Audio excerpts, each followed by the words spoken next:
Welcome to The Forgotten, Episode 8 of Failures and Mishaps.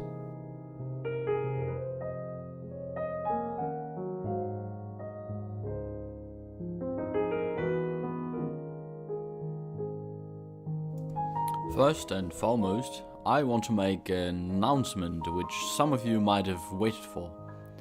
We had a poll on the Facebook page some time ago where you could vote for the historical era the next character we'll deal with should come from.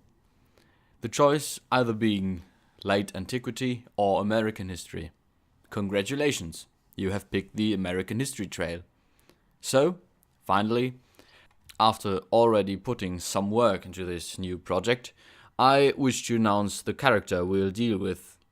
The founder of one of the best known families in America in the early to mid 20th century, the Kennedys. And who is this founder?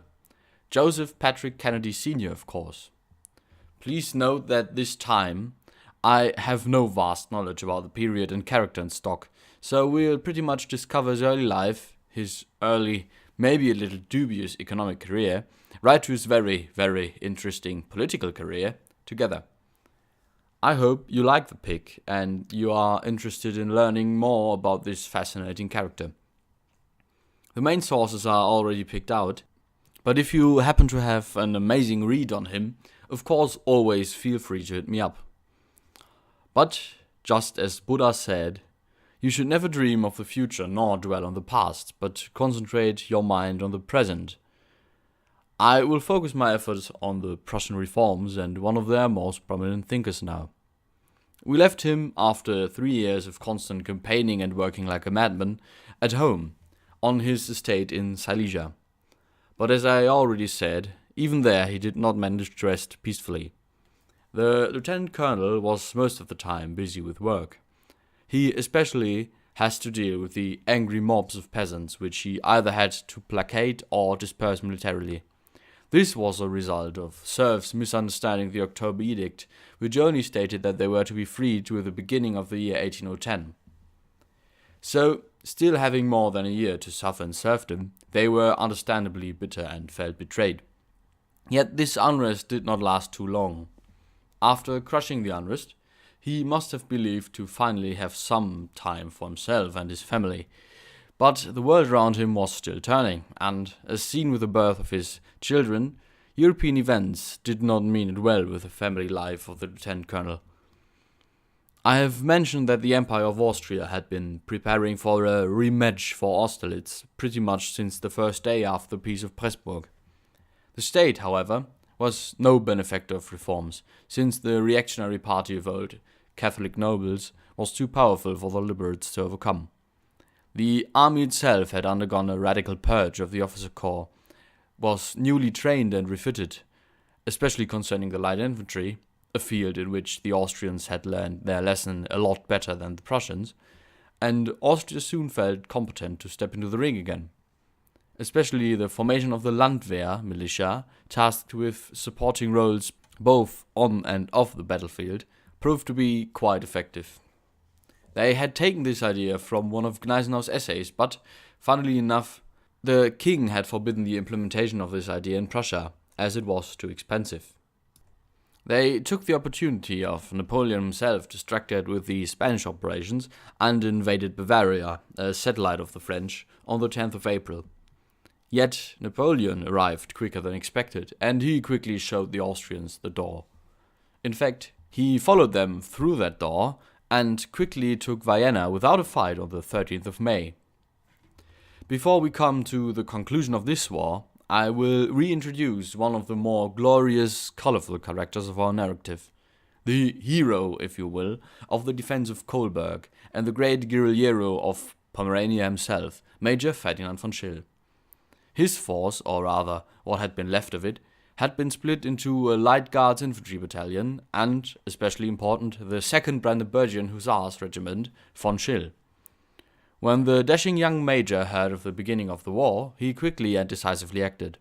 He took his whole cavalry regiment and left Berlin, without orders and not listening to any of his superiors. He gathered more and more men around him, even managing to defeat smaller French detachments which were tasked to pursue and catch him, and finally even managed to take the old Hanseatic town of Stralsund at the Baltic Sea. Here, however, his luck changed. He and his men were quickly encircled in the city, which was taken on the 31st of May, with Schill being killed in the fighting, his head sent to the King of Westphalia, Jerome Bonaparte, as a trophy. 11 of his highest officers were captured and brought to the Festung Wesel, where the so-called Schillsche Offiziere were all shot on the 16th of September. You can still visit the fortress to this day, and Prussian and German propaganda of past days made those men national heroes. Amazingly, Schill's quite substantial fortune was taken by the state, as he was, by law, a deserter. This happened on the orders of no one less than the king himself, who, desperate not to provoke Napoleon too much, harshly condemned the entire enterprise. So, was it all for nothing?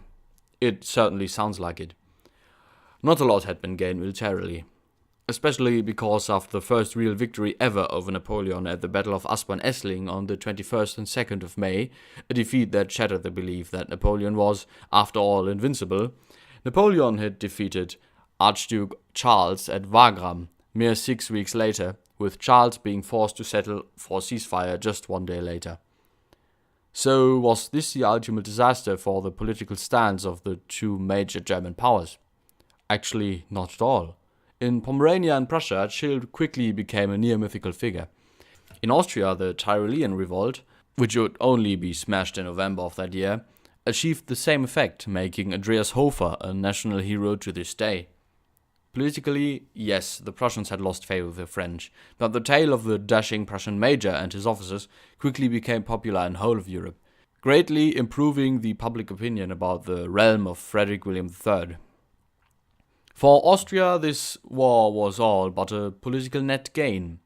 There is a Latin saying that goes, Bella gerant alii, tu felix Austria nube, translating into, may others make war, you lucky Austria, merry, essentially meaning that the Habsburg dynasty had been very, very successful in their diplomatic marriage and inheritance policy.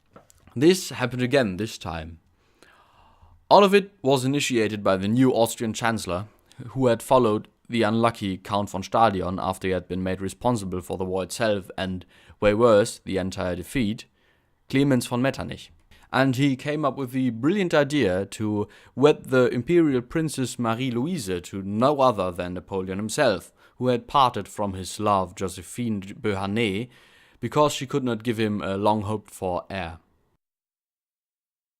I do not want to overstate this marriage. Little did it change for the Austrian Empire on the spot. The Peace of Schönbrunn, dictated by Bonaparte personally on the 14th of October, was harsh. A lot of territory was lost. Parts of Austria, including Salzburg, had to be given to Bavaria, and Dalmatia and Trieste became the new Illyric provinces of the French Empire, meaning that the Habsburg monarchy did not have any direct access to the sea anymore. The war contribution was huge, and the army was limited to 150,000 men. Yet it did a lot for the political position of Austria. Marie-Louise, which was, luckily for Austria, a brilliant wife for Napoleon, was a perfect agent for the Austrian interests at the French court, and delivered where Empress Josephine had failed, giving birth to Napoleon's first and only son in 1812.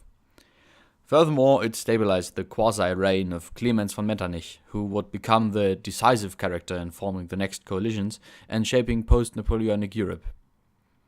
He managed to sell this marriage as a major triumph, which stabilized the interior situation in Austria a little, although many of the elites were dissatisfied.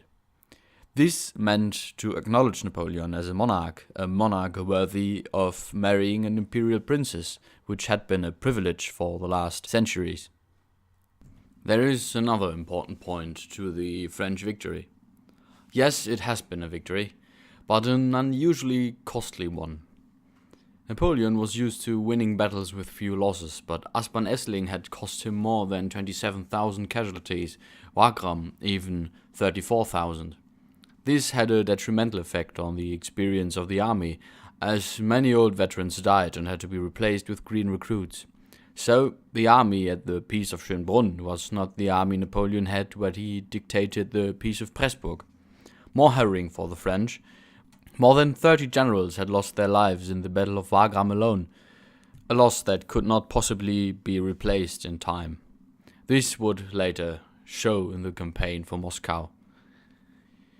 To come back to Prussia, there's yet another political effect of Schill's blunder. No matter how much Frederick William III assured the French ambassador that he had nothing to do with it, the French got more and more suspicious of the dealings of Scharnhorst and others. Especially Gneisenau moved into their crosshairs. He had written a letter to the Hanoverian ambassador in Vienna just at the outbreak of the war, proposing the formation of a Prussian Legion of Volunteers under Austrian command with Austrian and British armament. But royal, or even worse, imperial courts at the time were snake pits, and for some unknown reason the French noticed this idea. This caused them to keep an even closer eye on him than before.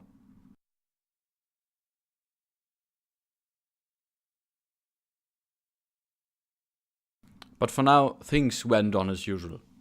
Gneisenau returned to Berlin on the 16th of May 1809 after having been promoted colonel on the 10th, and him and Scharnhorst create an essay about how the current military administration is better than the old one was, pointing out that it now happened way closer to the king himself, not only being the business of a certain amount of staffers, and that only the king had supreme authority over it.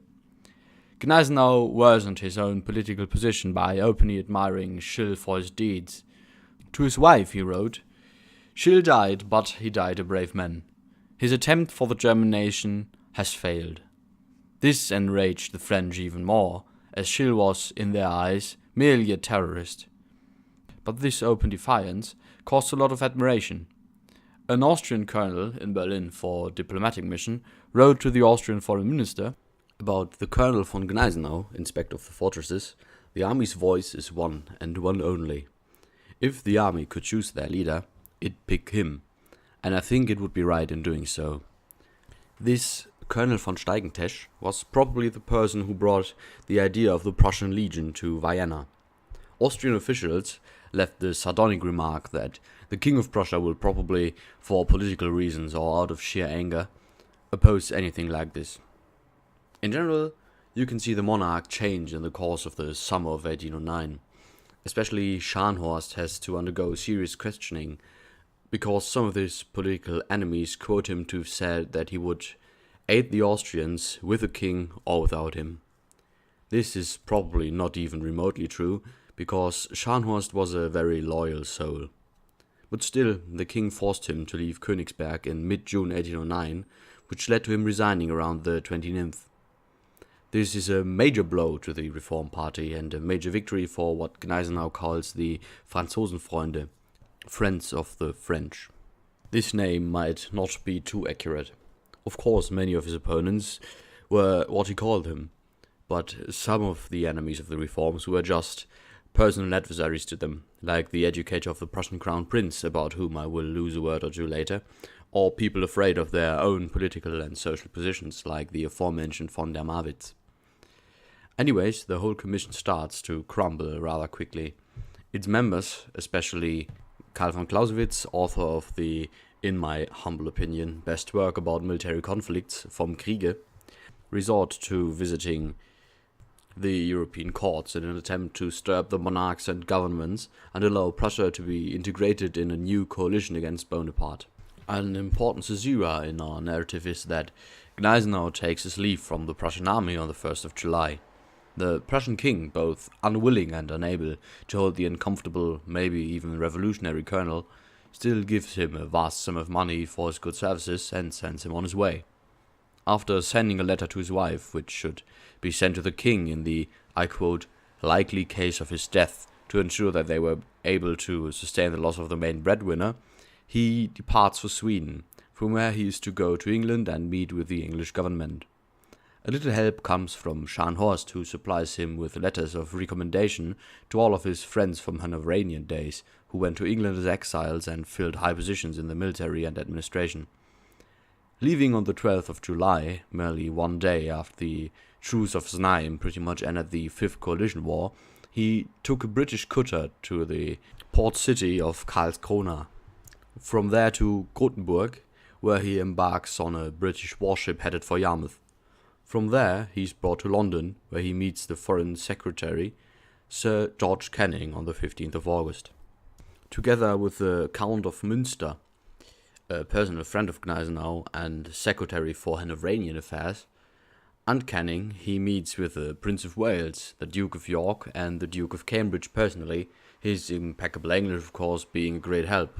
He advises a landing in northern Germany, which the three heads of the British state find an intriguing idea. But disaster strikes for a very astonishing reason. Sir George had had some squabbles with the Secretary for War in the Colonies, Lord Castlereagh, over different issues, mostly concerning the limits of each of the two secretaries' jurisdiction. This went so far as to the two of them having an old-fashioned duel in September of 1809. Canning lost and was wounded in the thigh, but the political backfire of this action was extreme. The idea of two cabinet ministers resorting to such brutish behavior caused an uproar in the masses and the upper class, and Canning was sacked. His successor, however, was not too fond of being the supporter of the Prussian cause and quickly abandoned the position. 1 month after the Peace of Schönbrunn was signed, Gneisenau leaves the Isles on the 14th of November, having achieved literally nothing except a few empty promises and a few helpful acquaintances. After 5 months' stay in Sweden, which, as the stay in England, did not improve Prussia's situation at all, Gneisenau leaves the country for St. Petersburg on the 20th of April 1810, quite depressed, as he writes to his wife. "I lack what I see in so many other people, self-satisfaction, an important ingredient on the path to real happiness." In June that year, Scharnhorst is finally forced to step back as Minister of War, as he is too unpopular with the French occupants, but he still manages to hold a shadowy grasp on the ministry. This helps Gneisenau to rise in the favor of the king again. He writes in a letter to His Majesty when he makes a stop in Königsberg, which the king had left for Berlin in December of 1809, "I am afraid that all of my hopes are damned to the timid politics of the Russian government, the incapability of British ministries, the bad war plan of the Austrians, and, most of all, by the inability to take advantage of the great victories," meaning Talavera and Ospen-Essling, of course. "Furthermore, I have been accused by my enemies to have revolutionary plans, and secondly, I have been accused by even more people of having been paid by the British government. Two accusations of which I assure your Majesties are not true."